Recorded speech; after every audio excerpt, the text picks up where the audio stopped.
Argentina তো কোনো দলই না আসলে, কোথায় 3 স্টার কোথায় 5 স্টার। আমরা কাপ থেকে সাপোর্ট করি না। একটা প্রশ্ন, আর্জেন্টিনা ও ব্রাজিল নিয়ে মানুষ তো তর্ক করে কেন? আর একজন রোনালদো ফ্যান মেসিরে কিছু বললে ডিরেক্টলি আপনার লাগে কেন?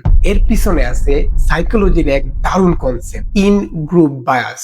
আমাদের এই মস্তিষ্ক পুরো পৃথিবীটাকে দুইটা ভাগে ভাগ করতে পারে, আমরা আর ওরা। একবার আপনি কোনো গ্রুপের অংশ হয়ে গেলে আপনার মস্তিষ্ক আপনার গ্রুপকে একটু বেশি ভালো, বেশি গুরুত্বপূর্ণ ভাবতে শুরু করে।